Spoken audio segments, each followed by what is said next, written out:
Hi guys, it's Simon here. Look, I understand the dates between my videos are really off. I am so sorry. Like seriously, school caught up and was such a drag near the far end of the year that I completely forgot to update, and then my iPad decided to over swamp with stuff so that I was literally stuck with no space. So I had to have a massive clear out at the start of the holidays to have space to record videos again. So for those of you who've been waiting for like 6, 7 weeks, sorry, for me to update, I am really sorry. I also lost touch with Scream Queens as well, so the hate kind of fell both ways. But I caught up this week, and it is 7:17 in Australia in the evening, and we have only like an hour and a bit to go until Scream Queens properly airs down here. And this is apparently the episode where we find out who exactly is the Red Devil. So I thought I would give my prediction right before the show starts, because the Red Devil's going to be unmasked this episode. So, my initial prediction starting the series was Hester. And just something about that neck brace screamed trouble to me. But then, upon watching the two-part premiere, I decided that it was going to be Boone and Chad, kind of like a Bonnie Clyde sort of thing. And that was partly helped by the fact that Boone was assisted by the Red Devil in faking his death. So that was kind of slipped to me in a kind of like a very in-your-face kind of way. So I was right with one of them, but I was sad when Boone left, for real, because Nick Jonas is, I have to admit, Nick Jonas is quite a good actor. I actually have liked this series. I thought that it was going to be a guilty pleasure, but I actually enjoy it. I think Ari was underutilized a little bit as well, but you know what? The world can't always spin to your regime.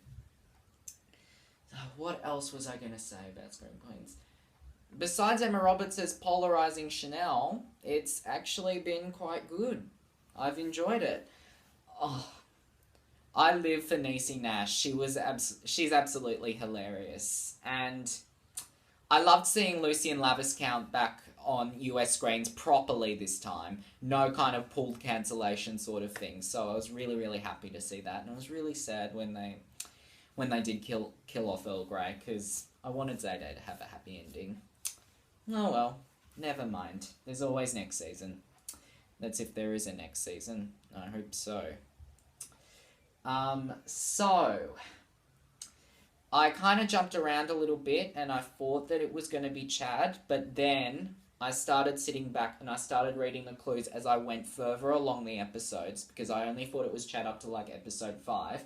Then the rest of the episodes, I started to get a brand new theory kind of approaching and moving towards. So I'm going to make my final choice tonight before the episode airs. I actually think that it will be Chanel number 3. You've got the Charles Manson connection to her, and I went and did a little bit of research on the Charles Manson killings from a CNN website, not Wikipedia, because it decided today it wanted to crash on me, so sorry if my facts seem a little bit clunky. And it turns out there's actually quite a lot through the kind of Scream Queens that the Marilyn fan... Charles Manson, not the Marilyn Manson. If I said Marilyn Manson, I'm really sorry. Oh dear. It started again. My word vomit. The Charles Manson family murders is actually quite connected in with the show, especially with Chanel. Because you have her kind of gathering like this clique of people, of her minions. And she has referred to them as minions before. So you've got that there. You've got murders committed because you want to be... they wanted to be known. And that's why the Manson family murders went after Sharon Tate, who was the pregnant wife of Roman Polanski. And as with Scream Queens, all the murders have achieved circulation around the news and places like that. Especially with episode 2, because you started with like the news crew sort of thing. And there's a Facebook update on my iPad, I'll get that later. So you kind of had that connection there. You just don't have the connection with the mental disorders of Chanel, and I'll get to that in quite a few seconds. And the only thing that Chanel and the Manson family crimes don't have in common is because Charles Manson was really, really upset when they let him out of prison the first time. And this was way back when he was younger. He was like in and out of the system. Whereas Chanel was utterly desperate to get out of there. So that's why I don't think that it's her. Lots of people, and including my sister, think that it's actually going to be Hester. And I can definitely see her working with Chanel No. 3 as kind of like her little crew of minion. Like behind the scenes sort of thing. Like Chanel thinks she's writing things, but in honest actual fact, she's not. And it just occurred at the fact I wanted to check with Alex because I missed the Thanksgiving episode, my sister, Alex, that Chanel No. 3 had her scene with her family after Gigi's confrontation with the Red Devil. And she did, so that means definitely some things are not being shown to us at this point in time because it would spoil the whole thing.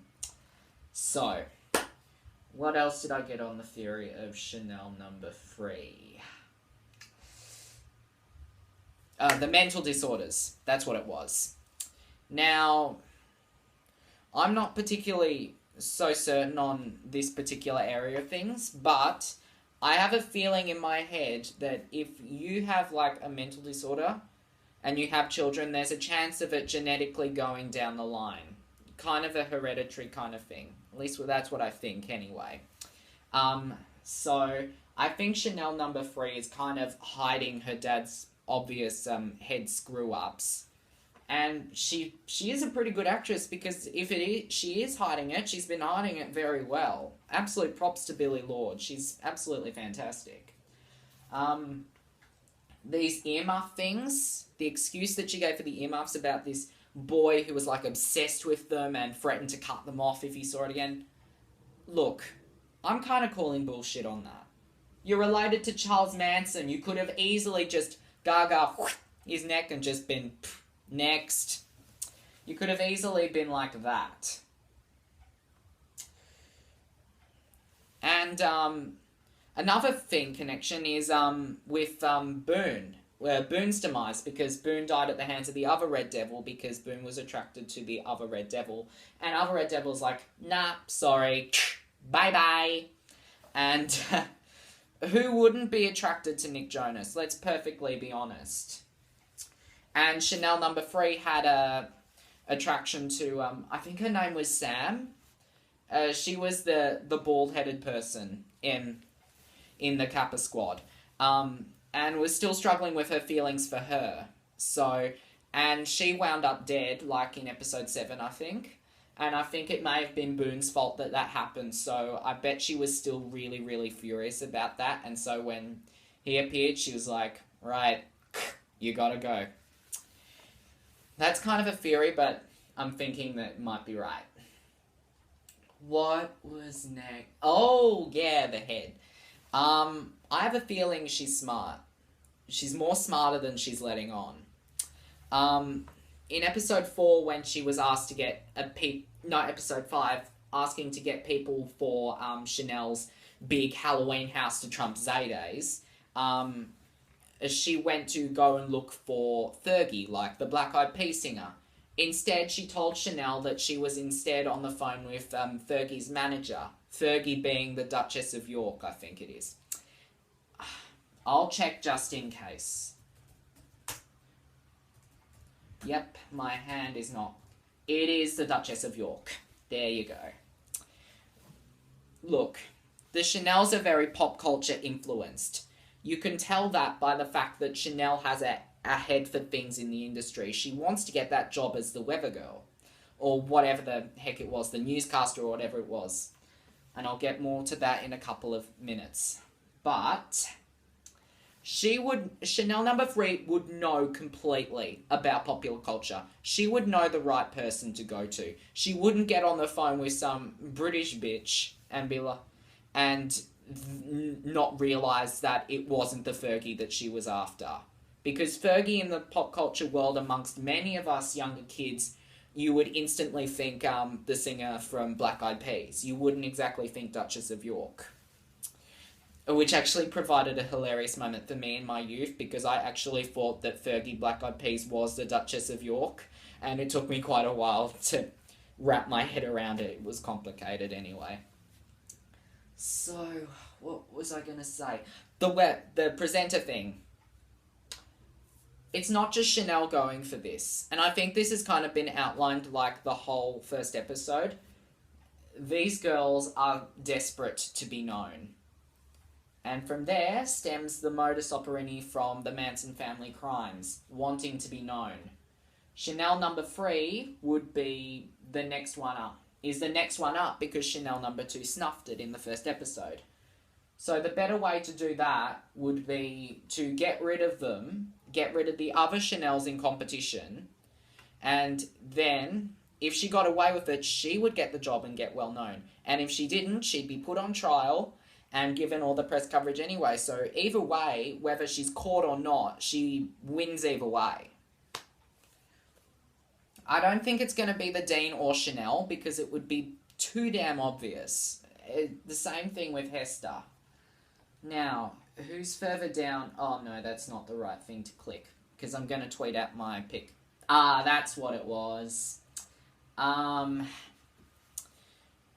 Chanel number 3's got her own kind of crew of people. And like with the Manson family crimes, they're just separate from Chanel's little group.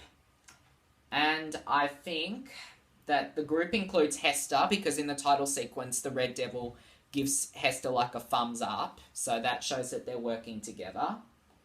It previously Gigi, but Chanel number 3 saw to that. Boone as well. Chanel number 3 also saw to that. Now, I'm telling you, this will air in like an hour or so down in Australia. But if Denise Hempfield is not killed by the end of this episode, I have to assume she's in Chanel number 3's little cult sort of thing.